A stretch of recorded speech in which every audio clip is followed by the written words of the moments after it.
Баршаңызға Алланың сәлемі, бейбітшілігі мен берекесі болсын. Осы күндерге аман сау жеткізген Алла тағалаға сансыз шүкіршіліктер мен мақтаулар болсын. Мұхаммед пайғамбарымыздың оған Алланың игілігі мен сәлемі болсын әр сүннеті біз үшін өте маңызды. Сүннет бұл барлығымыз үшін өмірді пайдалы әрі жақсы өткізуде керемет нұсқаулық болмақ. Алла елшісінің өзі былай деген: кім менің сүннетімді жаңғыртса, сол мені жақсы көреді. Ал мені жақсы көрген жан жұмақта менімен бірге болады. Осы видеода біз Алла елшісінің күнделікті өмірге қажетті 11 сүннетіне тоқталмақпыз. Бірінші, бұл ерте жатып, ерте тұру. Біздің ұйқы режиміміз күндізгі жұмыстағы белсенділігімізге тікелей әсер етеді. Таң намазынан кейінгі таңғы уақыт берекелі уақыт болып табылады. Жаңа күнді құлшылықтан бастасаңыз, күні бойы көңіліңіз көтеріңкі болып, көп нәрсеге үлгересіз. Бірақ ерте тұру үшін ерте жату қажет. Айша анамыз пайғамбарымыздың ұйықтау режимі туралы: ол әдетте ұйықтауға ерте жатып, түннің соңғы бөлігінде тәһәжжүд намазын оқу үшін оянатын, содан кейін таң намазына дейін ұйықтайтын деген. Екінші сүннет, жиі күлу. Ибн Жас: мен Алла елшісінен көп күлетін ешкімді көрген жоқпын деген. Ғалымдар адам жиі күлген кезде оның ағзасында табиғи антидепрессант серотонин гормонының мөлшері артып, адамға жақсы ықпал ететінін дәлелдеген. Біз күлкінің өзіміз бен айналамыздағы адамдарға әсерін тиісінше бағалай бермейміз. Бірақ жиі күлу деген сөз арсыз күлкі деген сөз емес. Келесі сүннет, месуак пайдалану. Алла елшісі: егер үмбетіме қиындық тудырмас болғанда, оларға әр құлшылық алдында месуак пайдалануды бұйырар едім деген.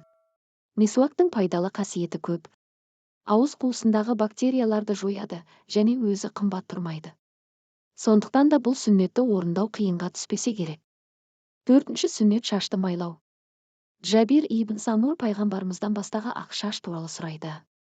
Сонда Алла елшісі: басты маймен майласа, олар көрінбейді деген. Шашты үнемі майлап тұрса, шаштың түсуі, ағару азайып, түптері бекіп, жарқырай түседі. Сол арқылы жүйке жүйесі мен ми талшықтарына әсер етеді. Ал біз күні бүгін осы үшін шаштаразға, спа салондарға көп қаражат шығарамыз. Пайғамбарымыздың осы қарапайым ғана сүннеті біздің қаражатымызды едәуір үнемдеуге көмектесер еді. Келесі сүннет, тамақтанғанда 1/3 ережесін сақтау. Алла елшісі: адам ағзасындағы ең жаман ыдыс оның асқазаны. Оған жүрек жалғау үшін аздаған ас жеткілікті. Егер асқазанын толтыру қажет болса, 1 бөлігін тамақпен, 1 бөлігін сумен, қалған 1 бөлігін ауамен толтырсын деген. Алтыншы сүннет, жақсы нәрсе айту немесе үндемеу. Пайғамбарымыз: Алла тағала мен қиямет күніне сенген адам жақсы нәрсе айтсын немесе үндемесін деген. Біз күнделікті тірлікте өзімізге қатысы жоқ нәрсені көп сөз етеміз. Білімімізді арттырмайтын, мінезімізді жақсартпайтын және ешбір пайдасы жоқ дүниелерді сөз етуге сағаттап уақыт кетіреміз. Тіпті пайдасы тұрмақ, ол әңгімелеріміздің өзіміздің күнәмізді көбейтіп жататыны жасырын емес. Бұл өсек аяңға деген әуестіктен орын алатын жағдай. Зая кеткен осынша уақытты зікір айтуға, Құран оқуға жұмсаса қандай ғанибет болар еді. Тағы бір сүннет, бұл хиджама жасау, қан жіберу. Пайғамбарымыз: қандай да бір дәрі-дәрмекте шипа болса, ол хиджамада, балда және күйдіруде болар. Бірақ күйдіруді құп көрмес едім деген. Пайғамбарымыз қан жіберуді үнемі қолданатын. Бұл ем түрі көптеген елдерде ғасырлар бойы қолданылған. Хиджаманың пайдасы зор. Зерттеулер оның бас ауруы, буын аурулары, бедеулік ауруларына үлкен көмегі барын көрсетті. Ол күйзелісті, шаршағандықты басады. 8-ші сүннет, бұл сырқат жандардың көңілін сұрау. Алла елшісі: аш адамдарды тамақтандырыңдар, сырқаттардың көңілін сұрап барыңдар және құлдарды босатыңдар деген. Тағы бір маңызды сүннеттердің бірі, ас суды отырып ішу. Пайғамбарымыз: адамның сусынды тік тұрған қалпы ішуіне болмайды деген.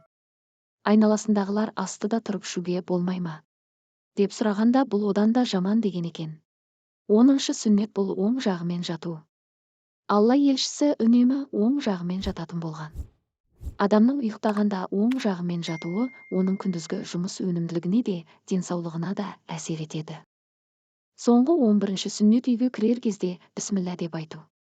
Алла елшісі: егер адам үйіне кірерде немесе тамақ ішерде Алланы еске алса, шайтан өзінің көмекшілеріне: біз түнеуге және тамақ ішуге орын таппадық деп айтады. Егер адам Алланы еске алмастан үйіне кірсе, шайтан бізге түнейтін орын бар дейді, және тамақ ішерде Алланы еске алуды ұмытса, шайтан біз түнейтін орын таптық, сондай-ақ тамақ таптық дейді деген. Осындай күнделікті орындайтын сүннет амалдар бар екенін біреулер білсе, біреулер білмес. Сөз соңында баршамызға Алла тағала осы сүннет амалдарды жиі орындауға және пайғамбарымыздың лайықты үмбеті болуға нәсіп етсін деп тілек білдіреміз. Аман сау болыңыздар, қадірменді көрермендер. Назарларыңызға көп рахмет.